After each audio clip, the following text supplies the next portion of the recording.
السلام عليكم ورحمة الله، أسعد الله أوقاتكم بكل خير مشاهدينا الأعزاء.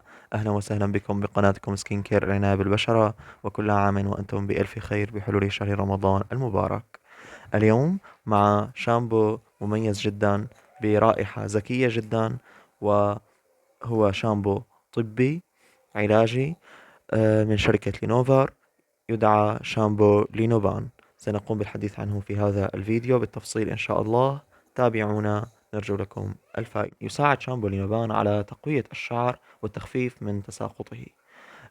طبعا هو بخلاصة الكينا والبانتينول بشكل أساسي، ويعطي فروة الرأس والشعر صحة وحيوية ونشاط في آن واحد.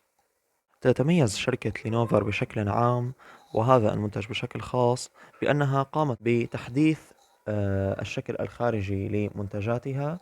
قامت باستخدام مواد ذو جودة عالية وتصميمات مميزة في منتجاتها. فمثلا هذا الشامبو يأتي باللون الأحمر القانئ، بالإضافة إلى اللون الأسود والطباعة باللون الأبيض، وهو ذو ملمس ناعم. كلمة لينوفر محفورة في هذا المكان، التاريخ مدون في هذا المكان مع سعر العبوة الواحدة، وهنا يوجد الباركود الخاص بالعبوة.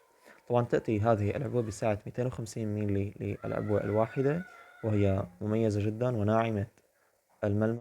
تحتوي على هذا الغطاء، يمكنك فتحه بهذه الطريقة أو بهذه الطريقة.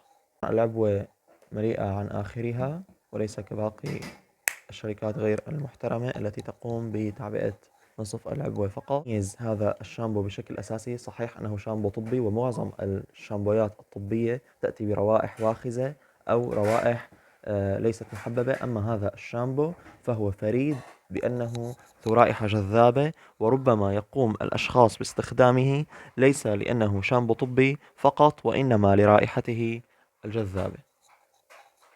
يتركب شامبو لينوفان من عدة مكونات تعطي الشامبو قوامه ورائحته الجميلة. أولا خلاصة الكينا، ثانيا البانتينول، ليستين، الصوديوم، حمض السارك، بالإضافة إلى عطر وماء منزوع الشوارد، وعدة مكونات أخرى تفيد في علاج تساقط الشعر. خواص شامبو رينوفان: هو شامبو مقوي للشعر بخلاصة الكينا، يساعد في التخفيف من تساقط الشعر وتقويته، ويمنحه مظهرا حيويا. يحتوي على خلاصة الكينا المفيدة في حالات السحجات والتقرحات الجلدية. كما يعمل البانتينول الذي يحتويه هذا الشامبو على تغذية الشعر وتقويته والتخفيف من تساقطه وتقصفه. شامبو اليابان يساعد أيضا في تأخير ظهور الشيب وإزالة الكهرباء الساكنة من فروة الرأس. ننتقل إلى طريقة استعمال هذا الشامبو. أولا يجب عليك ترطيب الشعر بكمية كافية من الماء.